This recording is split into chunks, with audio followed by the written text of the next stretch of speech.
Hello guys, very good evening. कैसे हैं आप लोग? उम्मीद करता हूँ काफ़ी अच्छे होंगे और काफ़ी स्वस्थ होंगे। तो मैं राजेश आपका एक बार फिर से अपने YouTube channel learning by doing में आप लोगों का हार्दिक स्वागत करता हूँ, हार्दिक अभिनंदन करता हूँ। आप लोगों ने अभी तक हमारे चैनल को सब्सक्राइब नहीं किया तो चैनल को सब्सक्राइब कीजिए और बेल आइकन को प्रेस कीजिए। तो चलिए डिस्कशन को हम स्टार्ट करते हैं। आज 24 अक्टूबर 2020, तो द हिंदू एडिटोरियल के अंदर में जो आर्टिकल्स हैं उसका डिस्कशन हम स्टार्ट करते हैं। बात की जाए आज के मोटिवेशनल कोट की। The richest wealth is health and wisdom. The strongest weapon is patience. The best security is faith. The greatest tonic is laughter. Surprisingly, all are free. बिल्कुल सही बात कही गई है।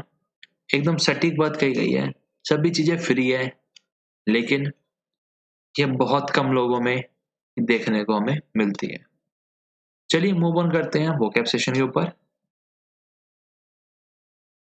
इनेक्ट मतलब अभिनय करना, मेक ए बिल और अदर प्रपोजल लॉ, यानी किसी चीज का कोई नियम कानून बना देना। एपिटोमाइज मतलब खुलासा लिखना, यानी कोई चीज है जो सबके सामने है, एकदम लिखित में आ चुकी है। Give a summary of a written work. Conflict मतलब लड़ाई झगड़ा संघर्ष जिसमें मनमुटाव है। ए सीरियस डिसएग्रीमेंट और argument typically a protected one. Liberalise मतलब उदार, रिमूव और loosen restrictions on something, typically an economic और पॉलिटिकल सिस्टम। एगोनी मतलब यातना, एक्सट्रीम फिजिकल और मेंटल सफरिंग, यानी किसी को परेशान कर रहे हो। ग्रेव मतलब होता है गंभीर, और ग्रेव का मतलब होता है कब्र भी। गिविंग कॉज फॉर अलार्म और सीरियस, और ग्रीवियस से हो जाता है गंभीर, जो होती है ना कि जो चोट लग जाती है गंभीर वाली। डेट्रीमेंटल मतलब किसी को नुकसान पहुंचा रहे हो। The state of being harm और डैमेज। परसुएड मतलब समझाना, induce someone to do something through reasoning और आर्गुमेंट। रिपग्नेंट मतलब प्रतिकूल, एक्सट्रीमली डिसटेस्टफुल, अनअक्सेप्टेबल। इन्वोक अभिमंत्रित करना, मतलब साइट और अपील टू समवन और something as an authority for an action और in support of an argument.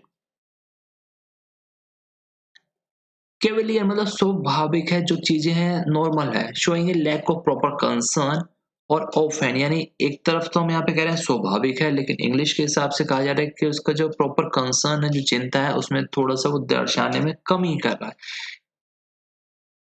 बात की जाए आज के आर्टिकल की, तो आज का आर्टिकल का टाइटल है टेकिंग ऑन द सेंटर, यानी बात की जा रही है सेंटर की तरफ से।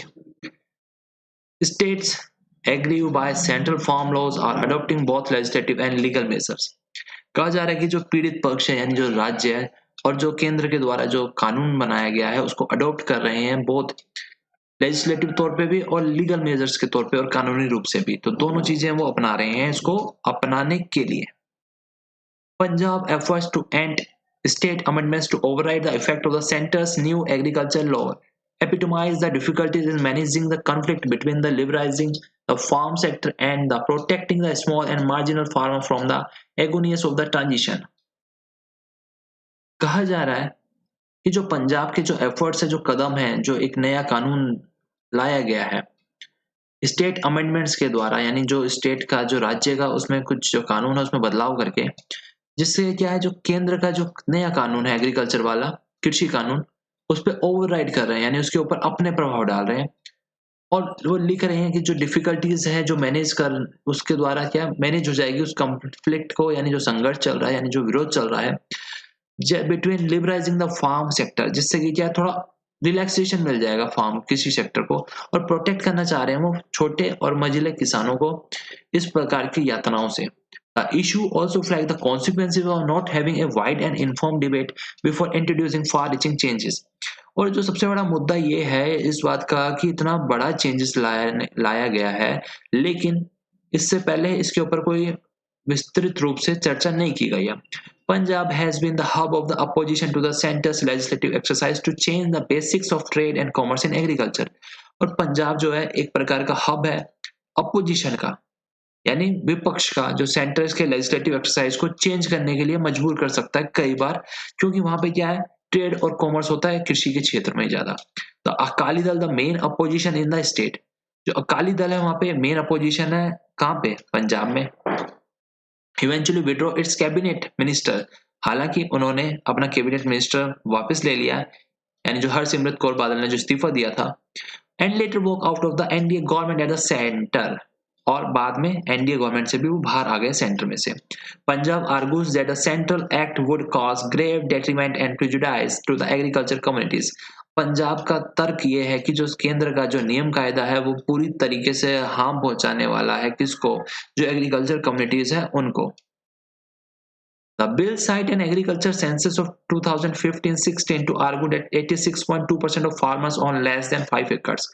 बिल ये कहता है कि जो 2015-16 की जो सेंसस है, जो जनगणना की गई है, यानी जो आंकड़े उठाए गए हैं जहां से, वो लगभग 86% जो किसान है उनके पास 5 एकड़ से कम भूमि है। Majority of them less than 2 acres, और उसमें भी ज्यादा से ज्यादा के पास क्या है, 2 एकड़ से भी कम है। एंड डेट विद लिमिटेड और no access to multiple market, जिनके पास या तो बहुत कम एक्सेस है बहुत सारे बाजारों में, और या फिर नहीं है। They would be handicap while negotiating fair price contract with private players.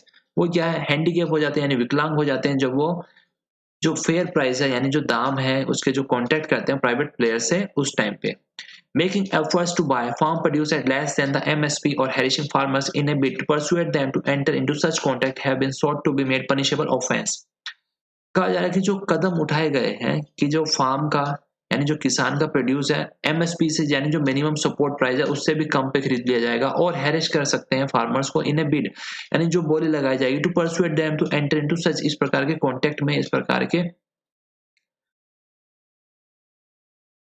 जो एग्रीमेंट है उसमें आके, तो क्या है, पनिशेबल ऑफेंस एक प्रकार का, with a jail term of at least 3 year, और इस कार अगर करते हैं तो 3 साल की जेल भी हो सकती है। The bill also seek to overturn the centre's move to, और ये जो बिल है ये इसने क्या है, पलटी मार ली, जो सेंटर का कदम है कि रिमूव करनी है जो फी, यानी जो फी लगाई जाती है trade and transactions that take place outside market functioning under APMCs.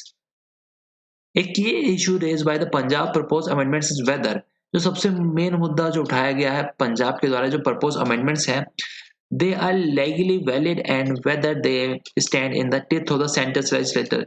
यानी जो पंजाब ने जो अमेंडमेंट की है या जो करने वाला है, क्या वो लीगली वैलिड है, और क्या वो स्टैंड कर भी पाएगी, यानी केंद्र के मुंह में अपने दांत वो दिखा भी पाएंगे।